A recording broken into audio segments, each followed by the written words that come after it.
welcome to another episode of the Nothing Podcast. Podcast where you talk about anything and everything all in one. And there's one thing that's really been on my mind lately is especially how very good tech is becoming very good tech is becoming very cheap. And it's the same thing with cheap tech products are becoming very good. And you can see this in quite a lot of different products and varieties of tech when it comes either to smartphones, to cameras, to audio equipment, lenses. Anything has evolved in such a way that a lot of the people that were at the forefront, the people that bought all of this expensive TVs, cameras, computers, and everything like that, they have bought it so much that the developers themselves can afford to take that good tech that came with that and make it into the much more affordable products.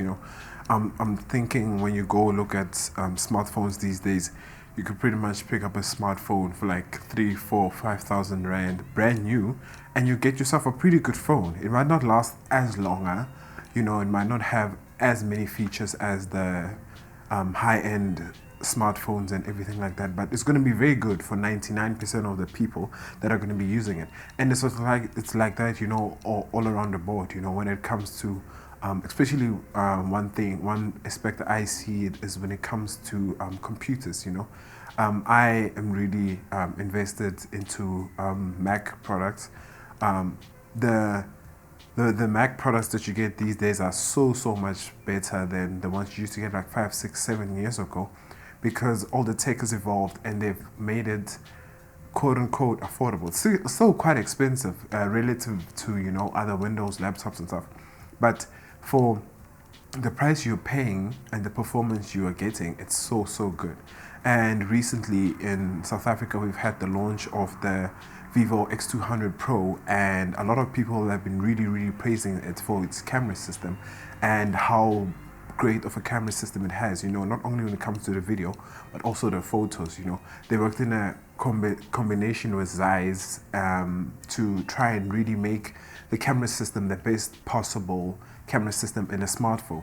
And I haven't gotten my hands on it yet, but I think I'll probably go to a store or something to go check it out for myself, because from what I've been seeing online, it takes really good pictures. You can't even, a lot of the times with good editing, you can't differentiate it between camera and the Vivo X200 Pro. And it's something that I really like, because it means that we are moving into a direction where a lot of the tech is going to be affordable to so many more people. So a lot of people won't have the excuse to say that I can't afford this or this or that. You get such great products all around these days. And I think it's such a great thing for each and every one of us. And it also, when you think of it in like psychological evolve terms, because when you think way back to 2006, 2007, when the first iPhone came out, every iPhone after that really was like a generational leap, and you could feel that from the iPhone 3 to the iPhone 4 to the iPhone 5 to the iPhone 6, it had really high leaps, and where the growth in iPhones, I mean, pretty much from like the iPhone 12, 11, it pretty much has been very stagnant, and now it's coming almost to like a plateau. That's why it's becoming more and more viable to, instead of trying to make the most expensive smartphone better than the one last year, because we can only evolve as much when it comes to the physical hardware that you can put in such a small package like a phone. They have to start taking all that hardware and all the good software and put it into more affordable phones, which is why you start getting such great products. So it may mean that like until something miraculous is going to happen within like the next 10 years, that pretty much from now on for like the next few years, we're going to pretty much have the same phone with just maybe an extra camera, 5% bigger battery. It's going to be very smaller increments of upgrades. But I think it's also a very good thing, because as a lot of people know, there is currently a war happening in Congo, and one of the reasons why that war is happening there is because of the cobalt mines. So everyone wants the cobalt because we are living in an age of electronics and technology, and each and every device that we use on a daily has some sort of cobalt in it. And I think the more and more people are not going to feel the need to upgrade their phones, cameras, laptops, most appliances, the less people are going to have to go and buy the huge companies I'm talking about are going to go have to buy the cobalt from the mines. Then maybe that's going to mean that the war and stuff could potentially die down, but I don't see that happening. But yeah, it's quite a thing, and I think a lot of people are very pro, like they're very anti what's happening in Congo.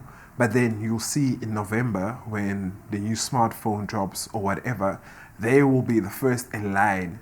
These very same people that were reposting the stories on social media about stopping the genocide in Congo and everything that's happening there are the very same people that are giving those people that are killing the people in Congo money every year with upgrading your smartphone, buying a brand new phone, which is why I'm a very, very huge advocate for buying things secondhand. And I know a lot of people don't like buying things secondhand, but when you go in and you do your due diligence and you do your research and you actually go before you purchase something secondhand, you see if it's in good condition and stuff. There's so many good things on a secondhand market, and so it's been made so much easier, with the likes of Facebook Marketplace, Yaga which is mainly used for clothing and thrifting. I feel like I'd rather tell people to first go and look for something secondhand than go and buy it brand new. But I know a lot of people, they say, oh, warranty and all these things.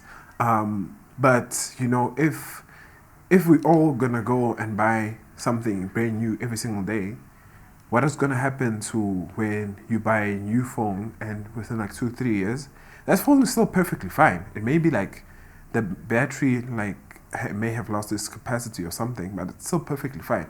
That doesn't mean you should just put it in the dustbin and throw it away.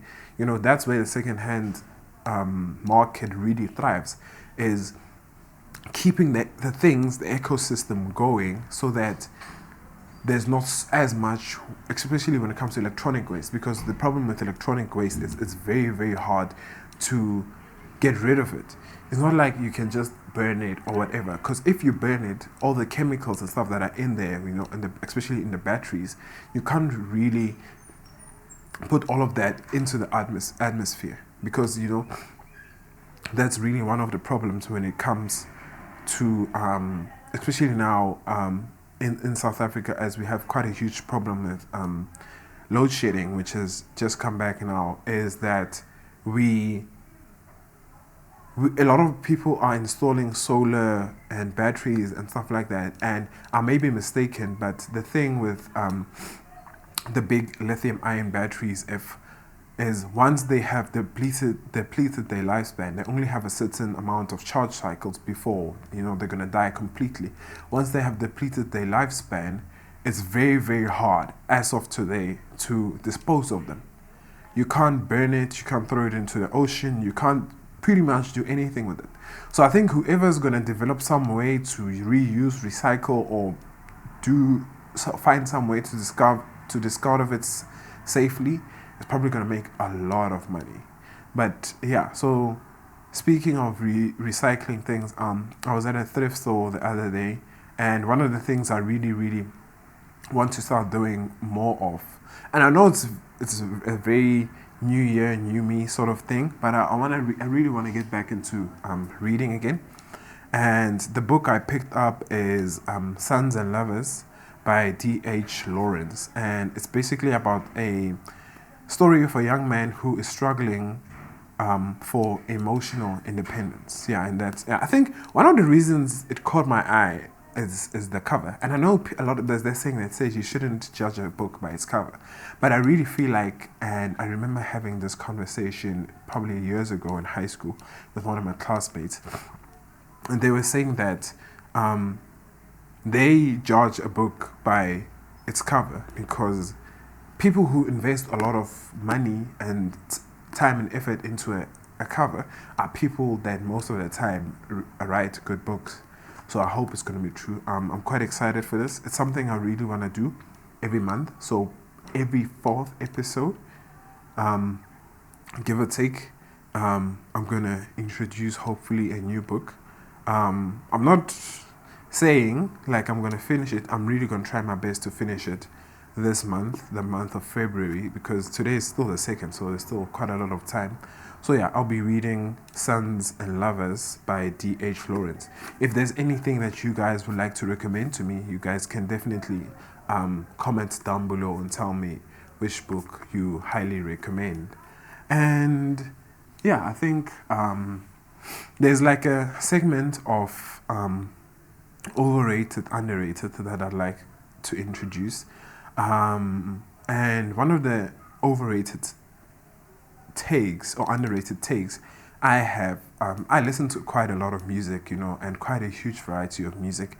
And one thing that I have not really noticed, but the one thing I have seen within like musically is, even though Beyonce is way, way, way more successful than her sister Solange, I think that musically she's far superior when it comes to actual music and listening to it and the performance.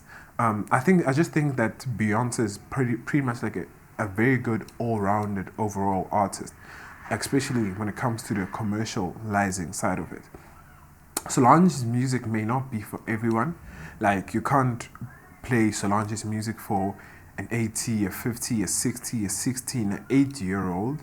But I'm pretty sure you can play some of Beyonce's music for any person in any age group and they might like it. But Solange's music has a very more acquired taste than Beyonce's music. So I think musically, Solange, for me, is way better than her sister. But yeah, I know the thing with music specifically is it's very subjective, because it's not a thing that you can actually go and measure it. You probably can with like sales and stuff, but these days with TikTok, and it's most of the people that are quote unquote successful, when it comes to records and numbers, are people that make music that's going to be popular on TikTok. Because if it's popular on TikTok, a lot of more people are going to start listening to it. Which I feel like, yeah, it's also kind of ruined music in a bit, because so many people are being pressured, especially by labels, to make music that is suitable for TikTok to get more monetarily value, which is not a bad thing, but I feel like people are being limited in what they can create, because you have to create a banger that's gonna bang on TikTok for you to get gigs and make money and stuff, which I feel like I get it. Because as an artist myself, it is very hard sometimes to make a living. Sometimes you really need to swallow your pride and to work around your craft a bit. It's almost like, I'm not really saying that you're a sellout, but you have to start something, you have to do something that you sometimes don't want to do, for you to get into people's minds and people's brains, for you to also make some money. Because after all, even though a lot of us don't want to say it, money is what makes the world go around. It is quite important to feed our families and ourselves. So I get why a lot of people do that. But yeah, it's quite a debatable subject, the whole thing with TikTok and music. But I think, yeah, that was it for this week's episode. I really hope you enjoyed it. Comment down below if you have any suggestions, criticism, especially criticism. And I'll see you guys next week on the next episode of the Nothing Podcast. Stay good, guys. And if you're not good, take pictures. Cheers.